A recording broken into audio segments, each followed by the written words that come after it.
Welcome to the 10-Minute Bible Hour podcast. Right now, we're going through the entire Bible to understand it as one big, cohesive story. And this one is about the whole Old Testament.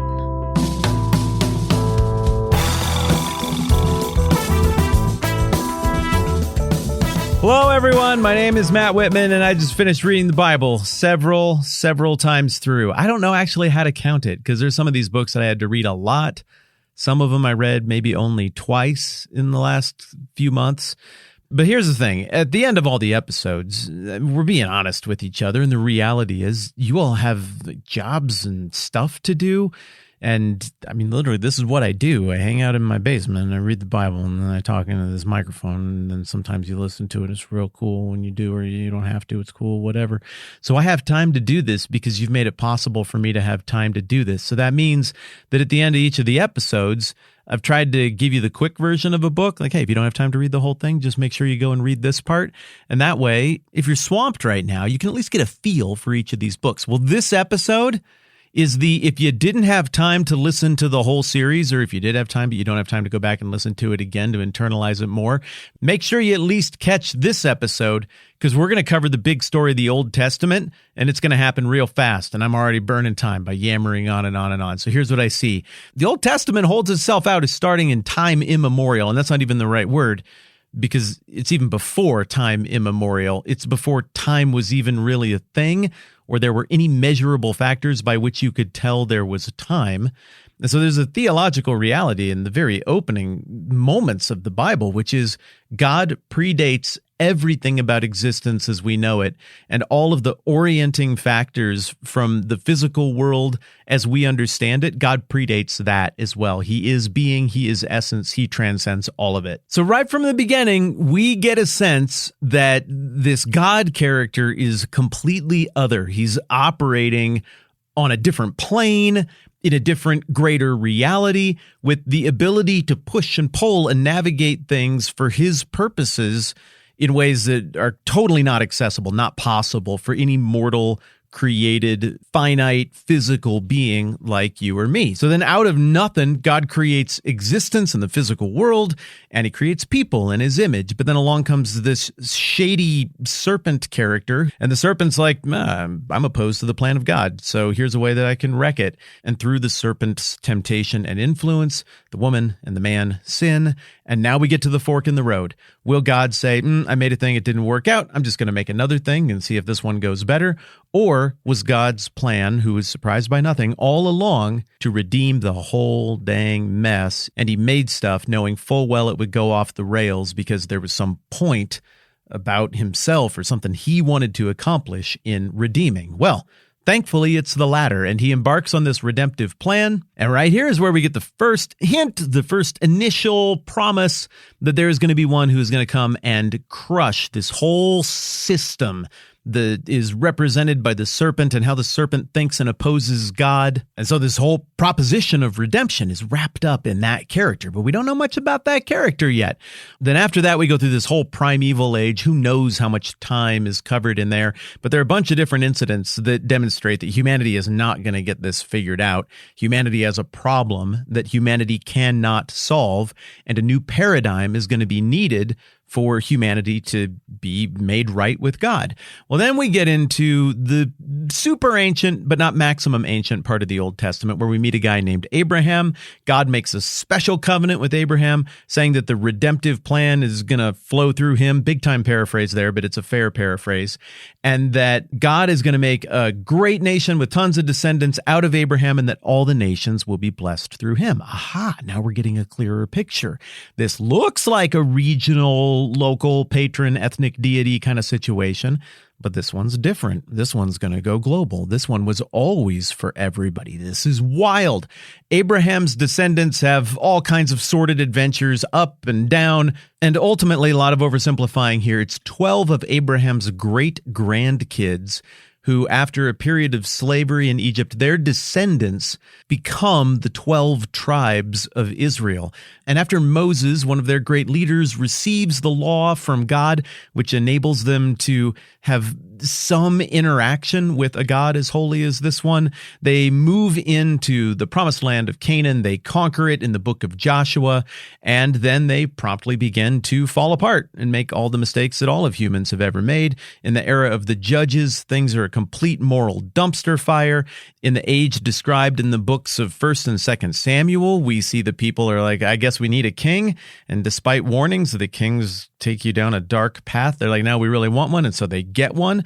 And predictably, even though there's some good stuff there in the early going with Saul and then David and then Solomon, the kingdom splits up into north and south, and they start fighting, and they have tons of corrupt kings, and pretty much nothing goes right up in the north. But there are a couple of really notable good things that do come out of this early era of the kings, and that is first, a promise that God makes to David. Now, David decides that God needs a permanent dwelling place where he can live in the Holy of Holies amongst his people. He's like, I'm going to build you a great temple. And God's like, nope.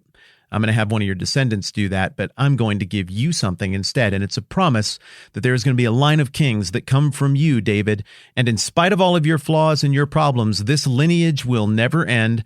And one is going to come down the road who will be the great king who will reign forever on your throne.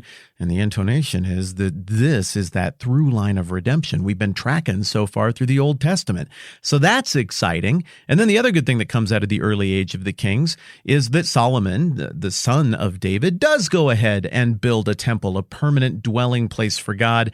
And it is a very impressive temple. But as amazing as that temple must have been to behold, it cannot withstand the societal rot, the societal systemic evil and injustice and sin of the people, and the horrible leadership that is always on display in the northern kingdom of Israel and in the southern kingdom of Judah. Those are the two different kingdoms of the descendants of Abraham that emerge, one in the north, one in the south. And so after a bunch of really tumultuous interactions with their neighbors, the northern kingdom falls to Assyria in 722 BC and is lost to history, just gone. And then sometime later in 586 BC, the southern kingdom falls to the new big bad empire on the block that's come along by this point, that is Nebuchadnezzar and the Babylonians. And in the process of that fall, the temple that Solomon built for God to dwell among his people is destroyed and left in ruins. And pretty much all of the people who remain, who are descended from Abraham, are taken far off to the east in captivity in Babylon. But that's not the end of the story. During this era of the kings and during this time of exile that was initiated in 586, God sends all these prophets to talk about how God is judging what's wrong with his people, but also that God is keeping his promises and that the redemptive plan is still on. And these prophets keep fleshing out the idea of the Messiah, this Redeemer who was predicted clear back in the garden with the promise that one would crush the head of the serpent. And in addition to rightly keeping hope alive by pointing to more and more specifics about this Messiah who is still to come and reign on the throne of David forever, the prophets also talk about a narrative, a direction, a future vision for all of history and how things are going to play out. And they talk about this concept of the day of the Lord, which looks like it is partly realized in ancient history, but will ultimately be realized in the future in a day that holds terror for the evil kings and empires, but awe and glory and rejoicing for those who have been oppressed and the victims of injustice, and for those who are found to be in God, and as we find out later, caught up in the redemptive work of the Messiah who he is yet to send. Eventually, the narrative of the Old Testament rounds out with the Babylonians getting defeated by the Persians, and then the Persians taking a different tack and being like, you know what, let's let you go back and rebuild this thing. Process of rebuilding gets going in the very late 500s BC, so we're still talking like 500 years before the birth of Jesus. And the building isn't easy. The politics of Persia get in the way, but over the course of the reigns of a few great kings of Persia, a second temple is built, though it's admittedly smaller and more modest. The walls of Jerusalem are reestablished. The priesthood gets back to work doing the sacrifices and all of the life of the temple stuff in Jerusalem. And even though there's a ton of positivity and the preservation of the line of David and the mechanism by which all the prophecies pointing toward the Messiah might be fulfilled, we still close out the Old Testament feeling like, The lessons have not really been learned here, and even if those lessons could be learned, it looks as though humanity is simply incapable of solving their own problems, of atoning for, preventing, managing their own sin. And for the attentive reader, the Old Testament wraps up begging for a new paradigm in this relationship between God and man, because humanity is clearly not going to be able to hold up their end of the bargain. Humanity clearly is not going to be able to solve its own problems. We're going to need something as we roll toward the New Testament that is way more God-heavy in terms of Him doing the heavy lift on this redemptive work. When you visualize the Old Testament, picture stone tablets on which the law of God is written. When you think about the theme of the Old Testament, reflect on how God will redeem despite human resistance and failure along the way. And if you don't have time to read the whole thing, which would be understandable, let me give you 3 passages that I think are particularly important. Genesis 12, 1 through 3, 2 Samuel 7, the whole chapter, and then go and catch Isaiah 48, 9 through 11, which tells you a little bit about God's motives in seeing this whole thing through. And with that, coupled with having gone through each book individually together, I think we have earned our level up sound on the Old Testament. Okay, if you haven't figured it out by now, next time around we're going to do the too long did not listen version of the New Testament, or for those of you who did listen to all of it, the helpful recap and summary of all of it, so we can see the whole thing as one big picture and appreciate the payoffs that come at the end all that much more. Don't forget, if you are listening to this in real time, we are just 3 episodes away from starting our next series on the book of Esther. It's going to be fascinating and fun, and I think you're going to love it, and I would be honored if you'd consider marking that on your calendars and inviting somebody else to be a part as well. All right, I think that's good for today. I'm Matt. This is the 10-Minute Bible Hour Podcast. Let's do this again soon. This podcast is supported by many of you at patreon.com/the TMBH podcast. We're grateful because it supports our family.